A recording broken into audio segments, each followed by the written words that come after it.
Emotionally unavailable.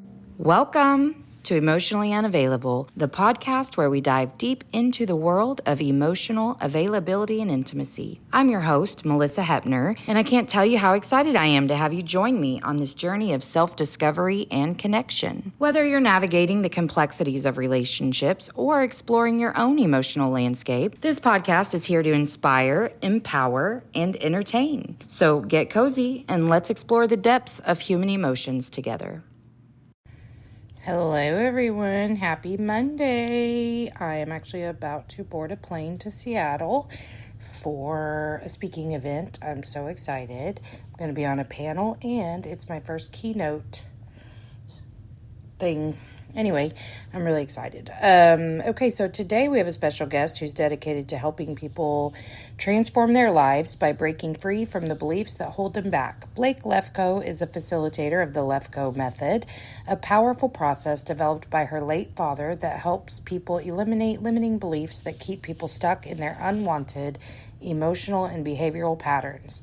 After going on her own transformative journey, overcoming addiction, and rediscovering the method, she's now passionate about guiding others to live happy, healthier lives aligned with their true passions and values.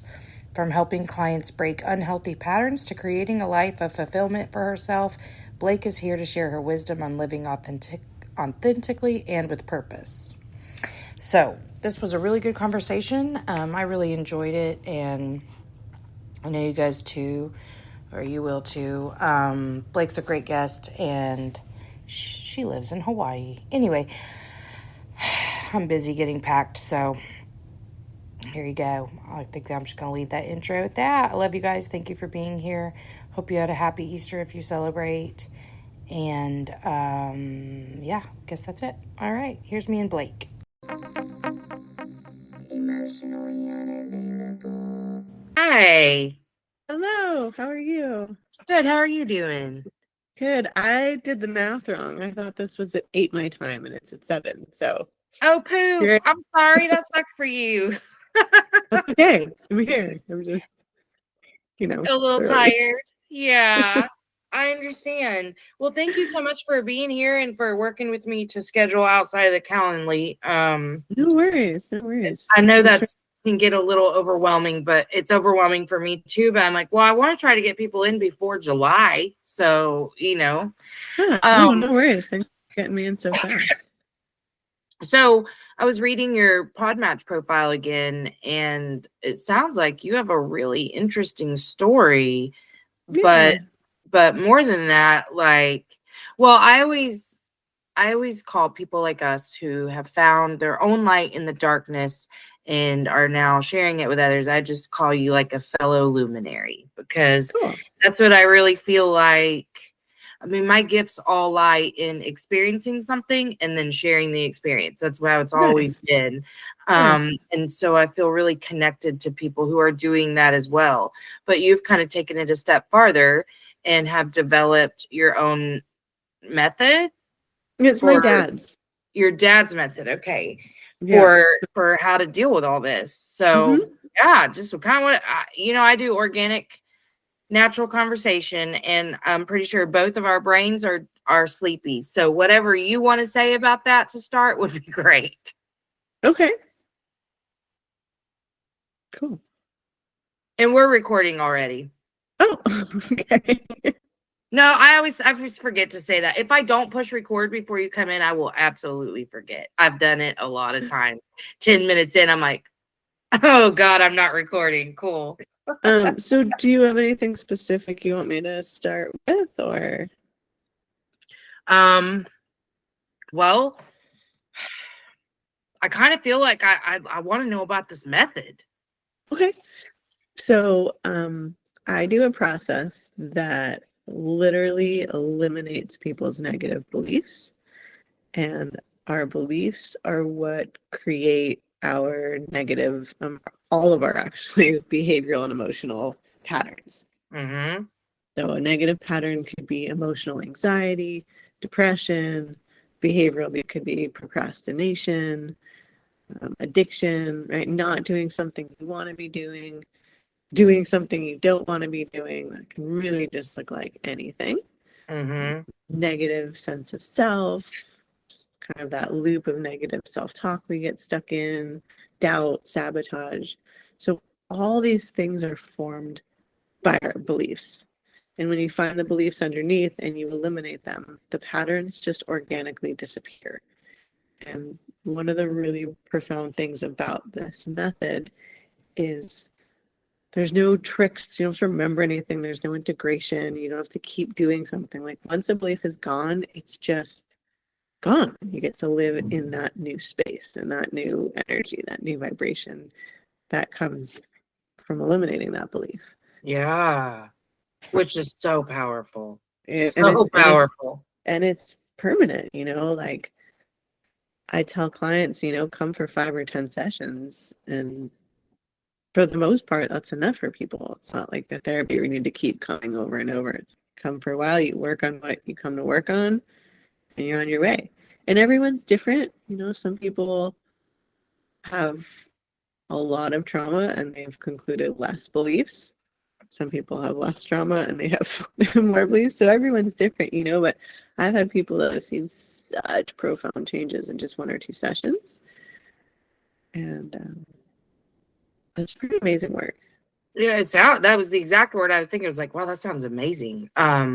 Because I mean, I'm not utilizing a specific method, but I'm absolutely working with people on developing a higher level of consciousness in their experiences, because two things can be true at the same time. So on this lower level, everything you're saying to me is valid, and you have a right to sit in that if that's what you feel honors you in your highest self. But at the same time, as an outsider, I can see it just with this small shift in the way you're viewing this entire experience would be different.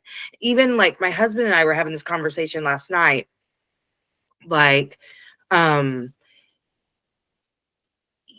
relationship has had such a positive shift since I started this podcast almost a year ago, because he can hear me talk about my experiences and understand now where sometimes I was placing the blame on him because I was personalizing experience, but he was personalizing too. He was taking my stuff so personally, where now he can understand there is a root of what is going on in that moment. And even in my ugliest moments where I'm very sure it's about him, he knows it's not about him, and so he can take things so much less personally. But also, there are times like, sometimes I'll be pissed at him and some relationship coach will be scheduled that day. And I'm like, listen, I got to tell you what's going on, stuff like that. And totally. And I do not mind. Like, I will talk about anything I want on this show. And so I'll be like, yeah, so we got into this fight and I know where I was wrong, but also, and all this stuff. And so he was telling me yesterday, he said, actually, when I hear you talk about people or talk to people about me, like about an issue we're having on the show, it is actually helpful because it's not you in my face, colloquially, but like right in front of me, because he's an avoidant. He can't handle conflict in any way. So if I am confronting an issue, even in all the best ways that I'm supposed to, he can't deal with it. But if he can hear me talk about what my issue was, and it's very non-threatening and safe, he can take a totally different perspective to what that situation is and move differently. It was really like sweet feedback to get from him, because we've talked about how the show helps him to understand me better and our relationship better, but this was the first time he talked about viewing a problem, an actual problem that I'm discussing on a podcast with a guest, but being able to take a different perspective from it, because he doesn't have to sit there in fear or, because, well, for one thing, I haven't created a lot of safety in those conversations. It's only been in the last 8 months or so that I can. Sometimes I still mess up and they're not safe for him, but I understand his deep seated fear of those conversations. So I don't, it used to hurt me so bad to sit and like watch him with that blank face and be like, yeah, I have nothing to say. And sometimes I'll still say that, but even though I know like what's actually happening, he's shutting down, he's scared. So everything that we do is a product of our beliefs. And if you have the belief confrontation is dangerous, then you're not going to feel safe in those situations no matter what. Right? If you believe I'm not safe, you're not going to feel safe in those situations. No matter what. So what's so interesting is when you do this work, you completely take your power back and you're able to neutralize things that triggered you in the past. So just because someone else is showing up a certain way, you're no longer a victim to what they say and do and how they are. Now, that doesn't mean that you stay in an abusive relationship, right? Right. But you're able to, you're able to nullify those triggers. So my son's father, I've been with him a very long time, is a very, he's got a lot of issues, right? Alcoholic, got all these things, right? And dealing with him, co-parenting with him was really, really hard. The more I worked on myself, the easier it got to deal with him. And as I changed my beliefs, he started showing up differently. And when he didn't, it was very easy for me to no longer get triggered, engaged, walk away, just be like, okay, I got it. That's how you feel. Yeah. You know what I mean? And deal with it later when he's in a different place. Where in the past, I was like, no, you're wrong and it's not fair. So it's amazing as you do your work, you actually create the space for things to show up differently. And when you're no longer triggered, you're no longer reactive. And now you have a choice how you want to be in that situation. Or when you're acting out of your beliefs, you don't have a choice. Right. And what's so interesting about this is one of the things we talk about is meaning, right? We give everything meaning. Yes. All day long, everything.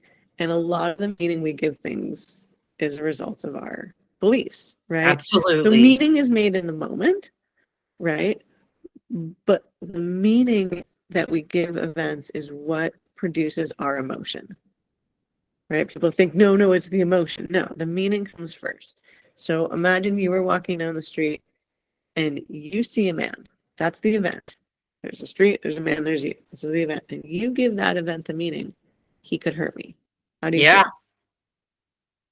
Feel scared, right? Yeah, that's absolutely me too. you give that same event the meaning, oh, there's a big man here. No one's going to mess with me because he could protect me. How do you feel now? Safe. Totally. You give that same event, you're walking down that same street, you see that same man, and you go, man, he's kind of cute. You feel like a little excited, right? It's the exact same event. It produces 3 completely different emotions. So the emotions we feel are real. But what happens is we let them run us because we feel like they're the truth. But the only reason we have them is because we're giving those events that meaning.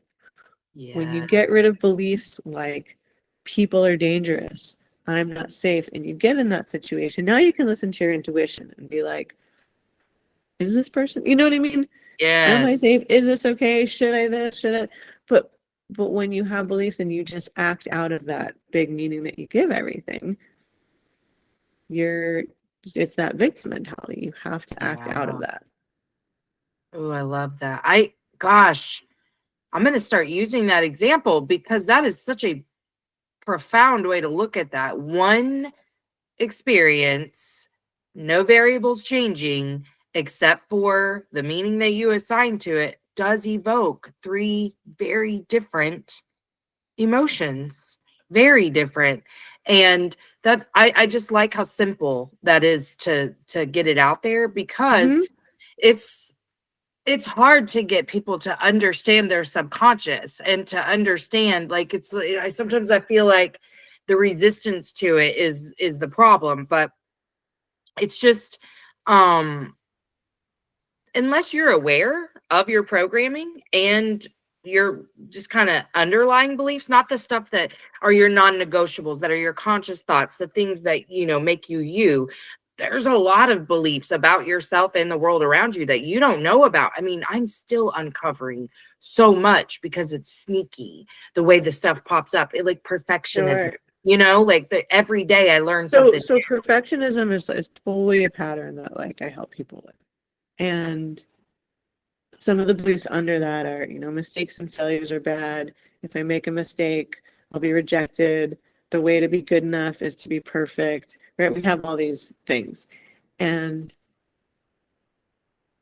when we eliminate our beliefs, it doesn't change our identity. It doesn't change who we are. It just gives us freedom and choice. You can still strive for perfection, but now you have a choice. It doesn't feel like you have to, right? And Right. there's a thing that we call survival strategies, right? So when you have a belief, the most common belief that everyone has is I'm not good enough, right? This is just like number one most common belief. Mhm. So you're a child, you're trying to explain the events of the world around you, right? And dad's an alcoholic and he's mean and mom's got her issues and she's not showing up for you the way that you need. And you go, oh, I see. There's something wrong with me. That's why this is happening, right? We don't have the capacity to say, oh, yeah, my dad's a drunk and he has this emotional issues and he's not treating me the way that he should be, whatever it is, right? Right. We can't go, oh, mom's dealing with this and doesn't have the time and energy for me. Our parents are critical. And instead of saying, gosh, my parents have completely unreasonable expectations for a 6-year-old, we go, Mhm. oh, yeah, I'm just not good enough because I I'm can't make never going to this. be good enough. Yeah. Right. So then what happens? We form these beliefs, but it's really hard to go through life just feeling like you're not good enough. So then everyone's different. For example, you get straight A's, or you make varsity, or you win this thing, or right. And your parents are like, oh, babe, we're so proud of you. Good job. And you go, oh, I see. The way to be good enough is to be perfect, or is to Yep. achieve, or is to whatever. And then that becomes our survival strategy. And we feel like what makes us good enough is this thing. Except the problem with that is when what makes you good enough is achieving, it's never enough. You never hit that point where you're like, I've achieved, I'm I good enough. arrived. You Yep. have to keep doing it, and it takes the choice away. There's nothing wrong with achieving. But when you say, oh, I'm going to spend more time with my family, and then a meeting comes up and you say, oh gosh, sorry, I can't, there's no choice there, right? So if you get rid of that belief, I'm not good enough, and you get rid of the belief, what makes me good enough is achieving, now it's Saturday morning, it's your son's baseball game, and the meeting comes up, and you can say, okay, in this moment, which one is more important to me? Mhm. But now you have a choice. It's not driving you anymore. And that's so freeing to get people out of these patterns because it's really hard to change patterns on your own. And as you know, Yeah. Yeah. and you can't logic yourself out of beliefs. And what happens a lot of times is people will be conscious of a belief, I'm not good enough, I'm not lovable, I'm not important. But they go, no, no, I know I am because I did this and because this person said this. But if you have to talk yourself out of a belief all the time, number one, it's exhausting. Number two, Yes. it Thank doesn't you. really work because it's still there. If you get Mhm. rid of the belief, you don't have to spend any energy talking yourself out of it because you don't have it, right? If you wake up in the morning and you do affirmations and you say, I'm pretty, and you have sticky notes on your fridge and your mirror saying, I'm pretty. If you believe you're pretty, you don't have to do that. It's redundant. Yeah, you wouldn't need to affirm the belief. Yeah. Exactly. If you don't have the belief, you don't need to talk yourself out of it. Right. So getting rid of the belief is so powerful because so often people are like, no, no, I don't have that because of all these things. And there's a step in the process where you're able to get people in touch with the fact that they do. They're just trying to logically talk themselves out of it. When you get rid of the belief, you save all that energy because you don't need to talk yourself out of anything. It's gone. It doesn't exist anymore. Yeah. I find myself really the only area I really struggle with this still and have to continually loop back to logic to try, is my response to people, like friends, who don't respond to me. Like, I don't do a lot of reaching out anymore to friends, but the big theme in my life for a million years was I love people more than they love me. And I created a lot of expectations for people that you know, I mean, I don't even have to go down it. You know exactly what I'm saying. But you know, uncovering the fact that I was hurting my own feelings and what a natural expectation, you know, could look like in a safe and healthy manner versus what I was expecting of everyone around me, which truly was to fill the holes that were created in childhood. Absolutely. And, you know, I had to figure that part out myself. That part I'm pretty good with. I can manage expectations pretty well. But I have found that the need that I have that is not going away, no matter how much work I do, is I like to connect through communication. It's very important to me.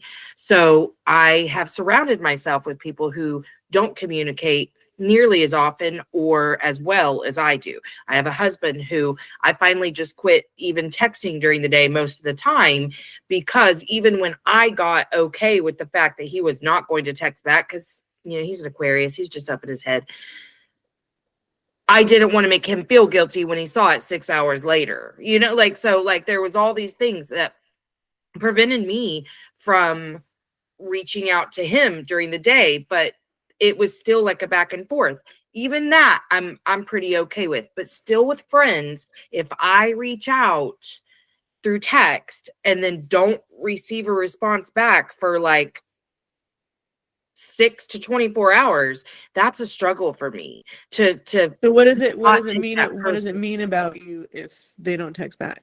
In that moment, I have a belief that it's because they don't care about me.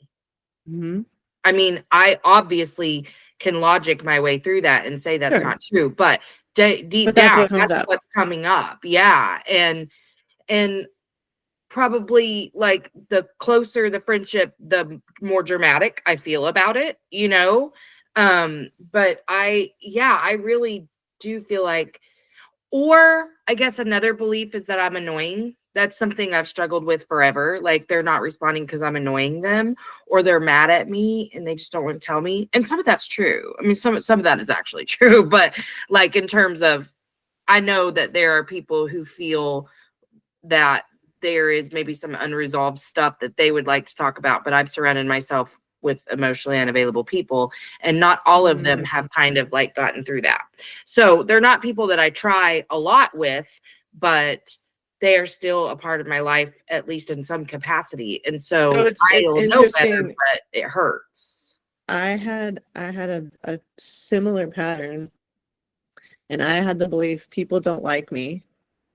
And I had the belief, and I had a lot of friends, right? But every time I didn't get invited, every time someone didn't text back, every time someone didn't reach out, didn't call, that belief got triggered. And under that was like the way, what was it? Something like the way people, you know, show that they like you is through attention or reaching out. Yeah. And what was so amazing. So what happens when you have a belief, it's like you have these glasses on, right? It's like people don't like me glasses. And that's what you look for, and that's what you see everywhere, right? And when you eliminate the belief, you take the glasses off, and all of a sudden you see all these things that were right there that you were never able to see before because you were looking at them through this filter of your belief. And all of a sudden I was like, oh gosh, you know, but like this person really likes me, but they're an introvert and they don't reach out to anybody ever, right? And this person really likes me, but she's running 3 businesses and she's got 2 kids and a husband, and she doesn't have time, but every time I call her, she's thrilled to hear from me, right? But she doesn't have the time, space, to energy to reach out. But if I call her and she's in the car, she's just stoked to hear from me. Right. And so all of a sudden I started realizing all these people in my life that don't reach out, but it's got nothing to do with me. And when we have these beliefs, we take everything personally and we go, oh, it's me. It's not, you know, you believe I'm annoying, and so every time somebody doesn't reach out to you, you're like, oh yeah, they're mad at me. But that's all meaning that you're giving those events. Well, this is my struggle with it, is that I truly believe that most of the time I'm not taking it personally anymore, but here's where I still have some self-doubt is, well, I have a belief that if people are consistently not showing up, and I'm really not even really referring to just like most of my friends being who they are and whatever, but just in general, and something that I see a lot of clients struggle with. But like if people are consistently not showing up the way that you need them to, like it's maybe a choice that you should make to put even more space between you. I don't mean that with all of my friends, but there are some that I'm like, this, at what point do I say this creates a toxic pattern that I can't like seem to get out of? Because it'll start some real like, even if I'm not taking it personally, I'll sit there and be like, "Ugh, I just fucking want them to text back, man. What the fuck? You know, like I want to talk to you. I will miss you. Like it's all these feelings of like like grief, loss kind of in those moments. And so like I think where I struggle is, am I unhealthy? Because I have pushed everyone in my life away my entire life, like at some point or another. So I don't want to continue that pattern. But at what point am I like, is it okay to say, yeah, I don't know. This instigates a pattern over and over and over that it doesn't seem to be benefiting either of us, and just kind of move on. Does that make So sense? I think it's the energy behind it, right? Like, are you doing it because sometimes we're with someone and we don't have the same values, right? It doesn't that relationship doesn't work, right? You're like, I want to have a lot of communication. That person's like, I'm an introvert. I want you to leave me alone. And when I Yeah. feel out, I will see you. And you go, great. And for you, you're like, that's not the kind of relationship I want. So you let that relationship slide. There's nothing wrong with that, right? You want to find people that share similar values. Okay, because I feel like a bad person for thinking that. But but at the same time, if it's a pattern and you're coming off as needy and you're pushing people away, then that is something that I would look at, because why do you feel the need? Because it's one thing, you're like, oh, I miss this person, I would love to hear from them. But if they don't call you back because they're busy, because they're sick, because anything, they're fighting with their boyfriend, because of any million reasons, you are giving it a meaning that is causing you grief. Right. So to Right. me, that's like, I would look at the beliefs under that, like, people don't like me, or I'm annoying. Or the way that people show their affection is through this kind of communication, right? And when you release yourself of those beliefs, you can still not like that they're not texting you back, but it's not causing you grief, and you're not bringing an energy that's pushing them away. Yeah, because it's the overthinking for me. And that's what I see in a lot of like people who get entangled in like situationships, right? Like classic female chasing a male who isn't responding, pretty avoidant, whatever. And I mean, my advice to that is like, take it or leave it. Like, you can either engage in that or not, as long as you're not taking the fact that they're not responding to you personally. Like, it doesn't, when I say personally, like, you're not allowing it to mean anything negative about you. It just is, they maybe aren't interested. Maybe you're not their type, maybe whatever. But that's not like a character defect. It's not a flaw that you have. It's just they are who they are. You are who you are. Totally. It doesn't mean anything about you. Right. But Right. also, if it's not meeting your needs, move on. Right. So a lot of people have the belief that I'm not worthy and I'm not deserving, I'm not important, what I want isn't important, people aren't interested in what I have to say, I'm not good enough. And so they settle for unhealthy relationships, or they chase unavailable people because they think they're not worthy of having somebody better.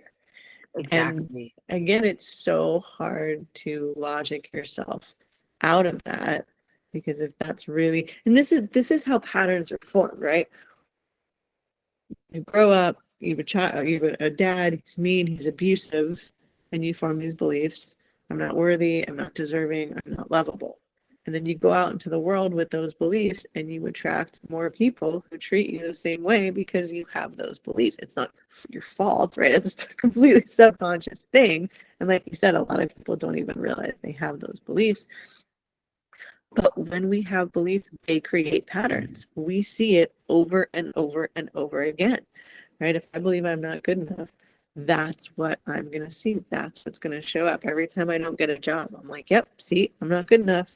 Every time someone breaks up with me, yep, see, I'm not good enough. Someone doesn't call me back. Yep, there it is again. Well, I failed the test. Yep, see, there it is. And that's what we see, right? It's everywhere. That becomes our pattern. You believe people aren't trustworthy, that is what is going to show up in your world. You could even believe I only attract married men, and that's what's going to show up for you, right? Oh, So true. Because that's what you're going to be eliminate, focused on and what you see and where you put your attention on too. and when you eliminate those beliefs, you create space for other things to show up. So a lot of people that I've worked with come to me with like money issues, right? Money is scarce. I have to work really hard for money. I'll never have a lot of money. I'll never have enough money, whatever these beliefs are. And it's crazy because I worked with this one woman and she's older. She lives off Social Security and she gets a certain amount of money every week. And she had all these negative money beliefs and she was constantly worried, constantly stressed, constantly this.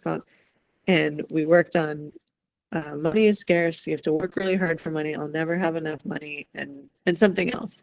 And the next week she came back, and I was like, "Oh, tell me about your week. You know what happened?" She was like, "Oh, I went shopping with my sister. We went to the movies, and it was just such a lovely day. We haven't done that in so long." And, she's giving us, and I was like, "Well, were you really stressed about money?" And she was like, "Oh my God." She was like, "Blake, I didn't think about money all week," and she didn't even realize.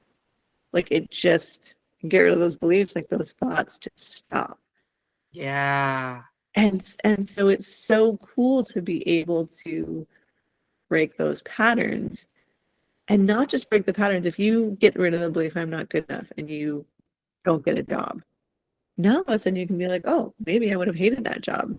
Maybe I didn't get that job because there's something better out there for me. And if I had taken this job, I would have missed that opportunity. Maybe they would have cheated me out of money. Maybe they would have closed in a month and I would have had to get a job somewhere else and train all over again. Maybe something terrible would have happened to me. Yeah. We have no idea.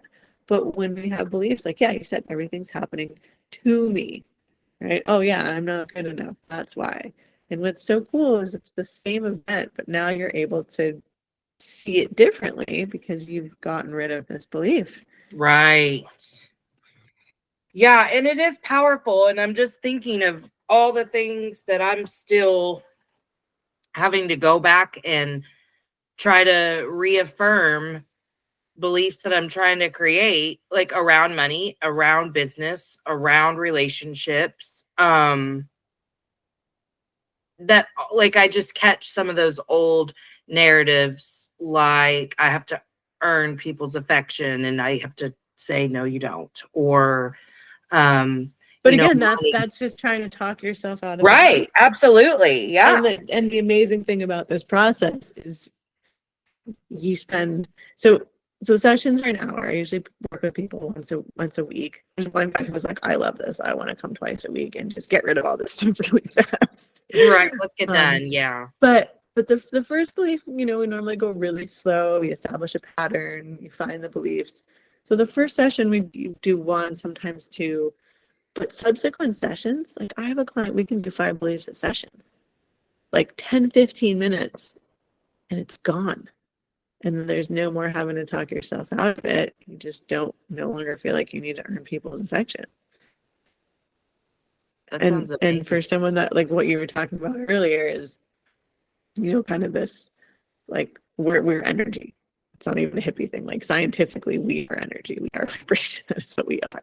And as you eliminate beliefs, you change your vibration and you start vibrating at a different frequency and you're able to attract different things, right?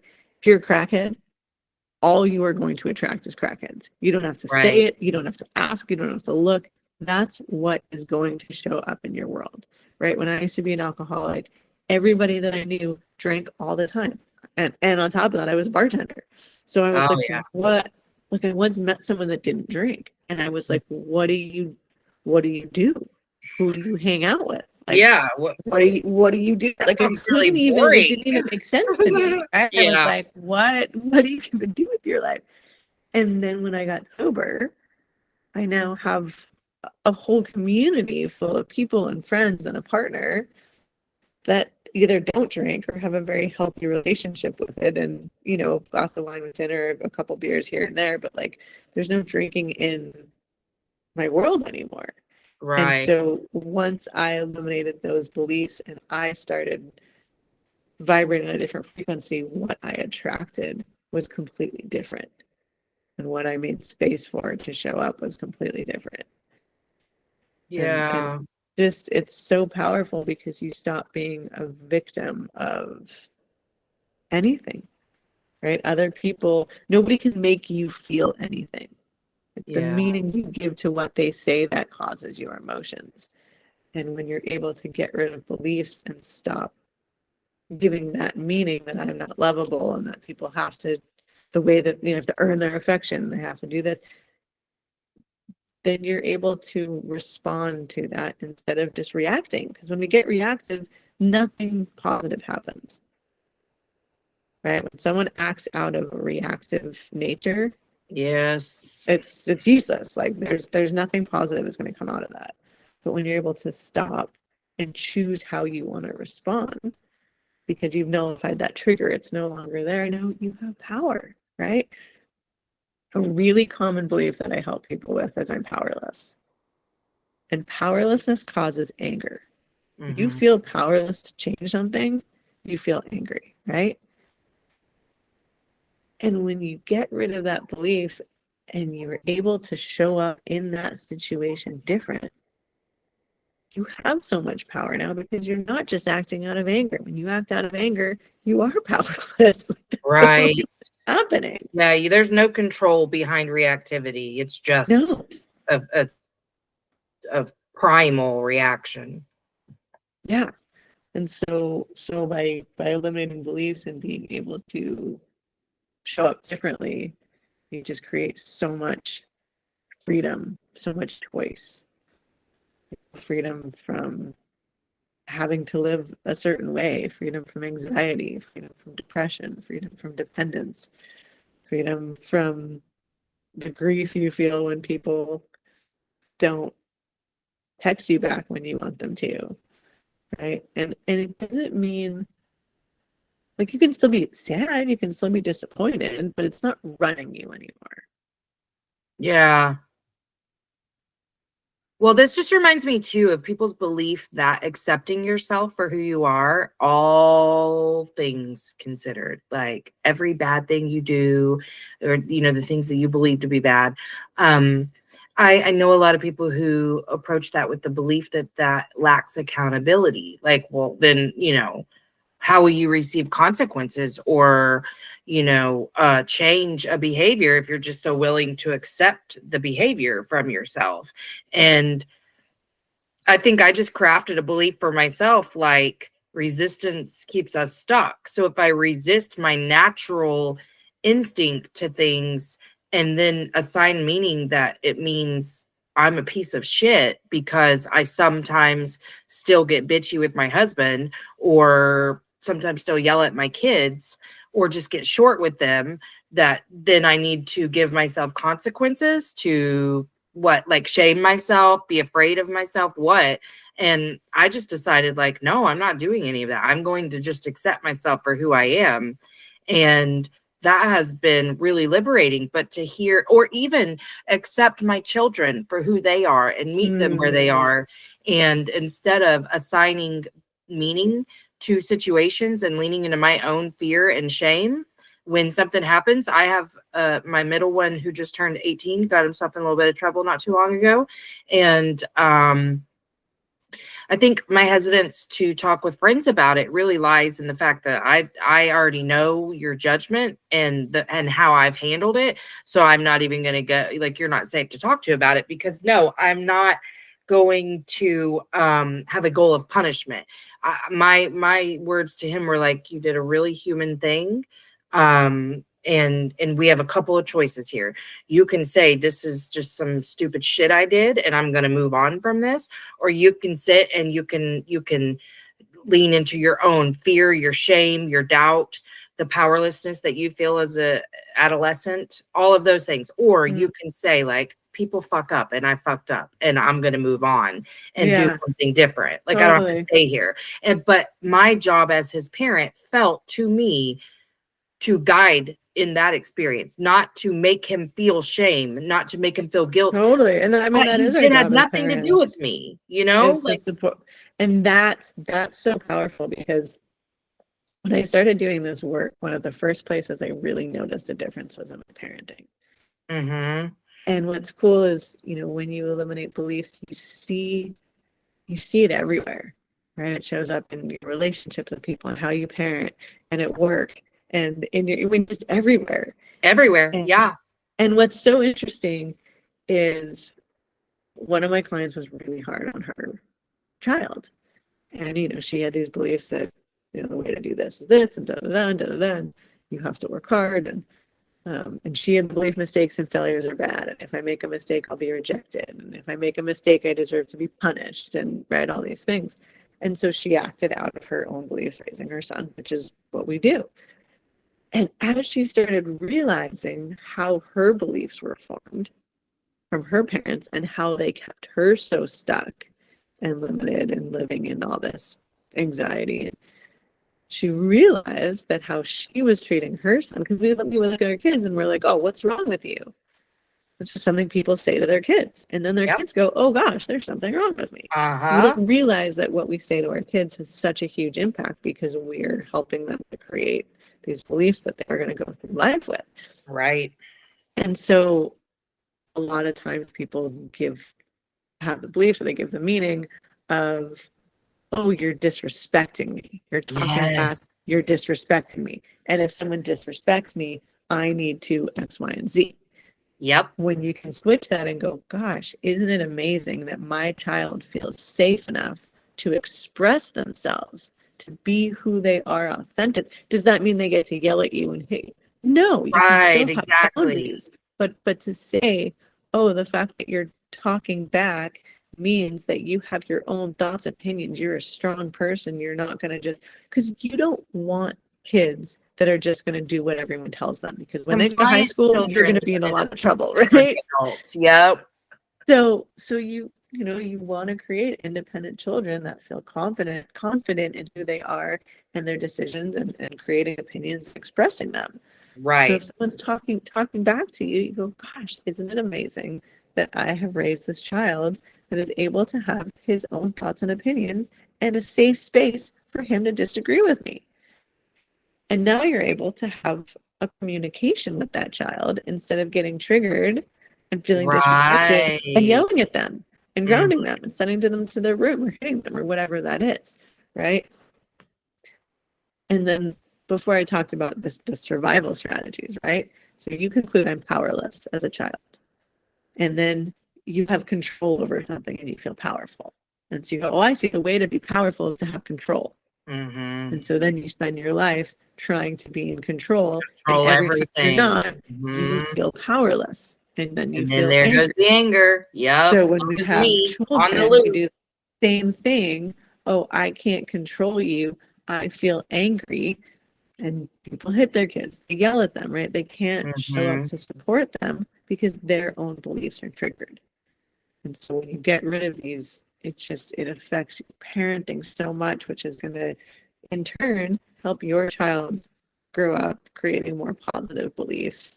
That's going to just break that cycle, right? And they're going to be able to raise their kids with more positive beliefs, because they're not passing that baggage on, passing those negative habits, those patterns, right? They're breaking the pattern, breaking the cycle. Right. And that's what that's all about, is it just takes teaching your kid a different way to view things. to like, well, because I always tell my clients, like, when you change, the world around you changes because you're Totally. vibrating differently. Totally. And, you know, I remember whenever I first really found peace and just the peace in my household for a little while. I mean, shit happened after that. You know, my kid got in trouble and whatever. But the everybody was just like, and even amongst chaos, we're still like, we're a pretty well-oiled machine around here. Because my oldest, who's 22, moved home last August because he decided he wanted to go back to school. And it was an adjustment to have him back in the house after, because he moved out at 18. He wanted to be free. And I was like, all right, bye, I love you. But it was an adjustment, but it was still like we were getting along. And, you know, just like I was interacting so differently with everyone that I could see them taking in the new way we're interacting and being like, wow, she's being really nice or whatever. And then I feel that in my interactions with friends too. Like, and that's one of the reasons that I don't have as many close friendships, because I am refusing to kind of sit around and talk shit and complain the way I used to. And so, like, I don't want to lower my vibrations just to maintain friendships. But everyone in my periphery has changed, because if you come to me, I'm going to be a totally different person than I was a year ago in those interactions. How the advice I give, the love I give, to myself, and giving myself, like, if I don't have the energy for that person, I'm not going to give it, you know, just everything around me changed. And I feel like parenting was the number one place that it's changed, because I saw all the ways that my fear of me being such a bad parent was going to mess them up. So anytime they did something that triggered that fear and the shame that went along with it, woo, I had unreasonable expectations. Now, the middle one, he'll say I've been too easy on him, and I probably have. But the thing is I just learned really early on with him, like, I could probably try to beat the shit out of him, but he gonna be who he gonna be. Like, you could tell, like, he was not compliant, you know. But he's also very ADHD and on the spectrum and all kinds of shit. Whereas my oldest one is also ADHD, but he was the oldest. He took the brunt of all the unreasonable expectations, and you know, really just believed some of those narratives. But the middle one has taught me so much about surrender, because I can pretend to have control. I don't have control. And I think it's helped me to understand that, like, yes, friends, if you guys have the control over your children to where they will just do, even at like 17 years old, whatever you say, I don't know that life. I don't. But I'm okay with the fact that that's not what my household looks like. And just like shedding any of the beliefs that we need to present a certain way as a family, because that was, you know, the boomers raised us to believe that the only thing that matters is how we look to the outside world. And that was kind of the only thing that mattered to me. I mean, oh, I want you to go to college because then that makes me look like a good mom. I mean, I really had that thought. I never said it, but I knew once somebody called it out, like on a TikTok or something, I was like, oh God, that's me. Like, I definitely only care because it makes me look good. And it helped me to release. Well, and when you have a belief, like, you know, what makes me good enough is having other people think well of me. Then your life becomes about doing what you think other people are going to like. And a lot of people don't even know what they want because they're so caught up in having other people think well of them. Yeah, that was me. Yeah, for a really long time, because that's all my grandma cared about. She didn't think she was ever going to be good enough for anyone, but she could make people believe that, like, as a family we were good, or she was a good person, or whatever it was. But she wasn't like good enough for friendships or good enough for relationships, or, you know, any of that. She was a really negative person, and I definitely took on all of that. Like, oh, we have to care what people think about us as the most important priority in our life. Yeah, and helping people break that pattern is so freeing, right? Because for the first time, people are actually able to be like, well, what do I want this to look like? You know, and the thing that like gets me most excited, right? You have some sessions with someone and you get them out of the dysfunction, right? You get the anxiety going, you get the depression going, you get the whatever these these patterns are. And then you get to a place where you're like, okay, now what do you want your life to really look like? And what's standing in the way of you living that? And then you work on that. And then you get people to this place of, as a child, we're told this is what life should look like. Right? Everybody, you should care what other people think, and you should do this, and you should have a job and a white picket fence, and whatever it is, right? You should work 40 hours a week. And that's all cultural beliefs. None of that is actually true. So when you get to a place where you've eliminated the beliefs that are causing your dysfunctional pattern, you're now in a place where you can say, what do I really want my life to look like?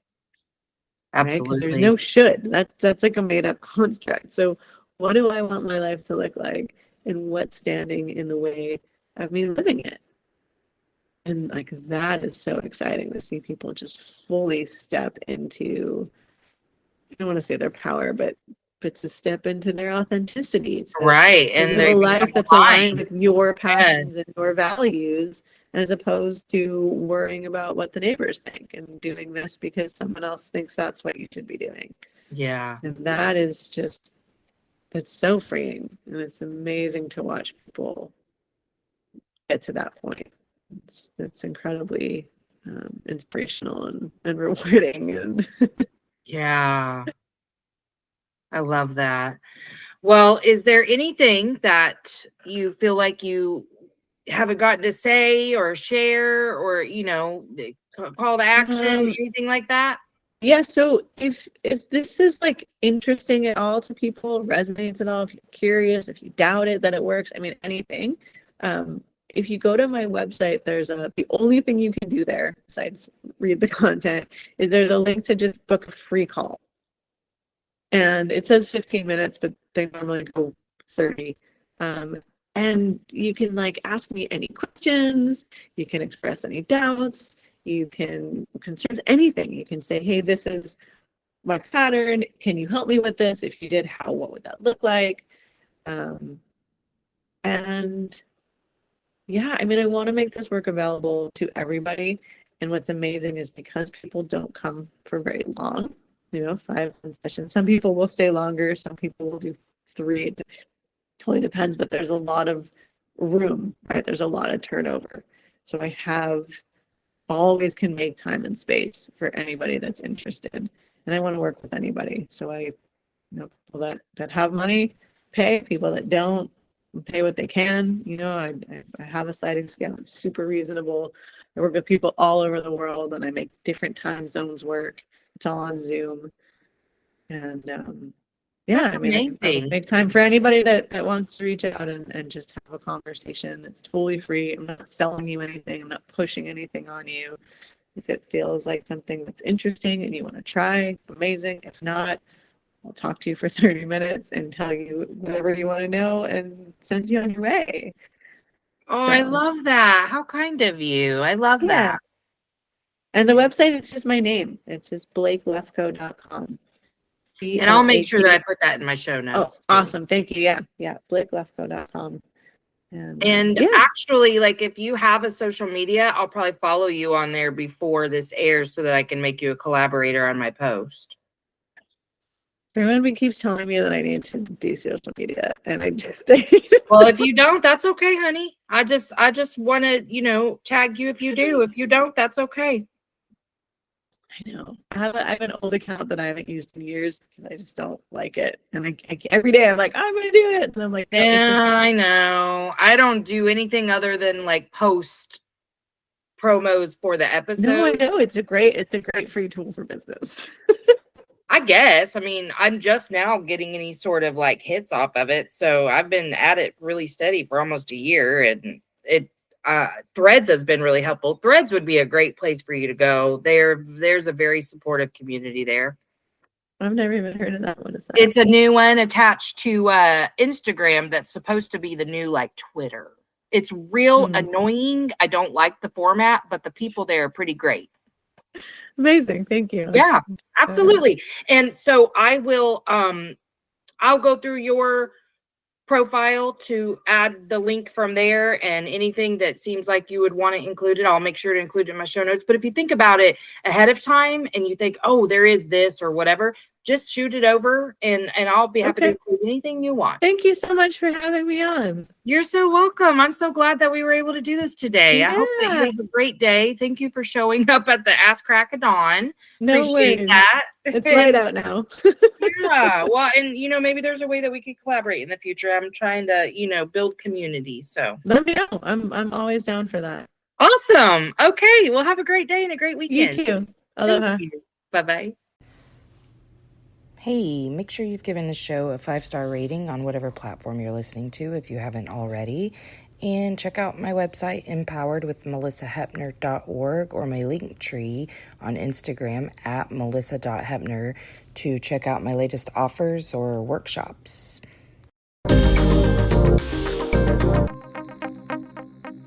Emotionally unavailable.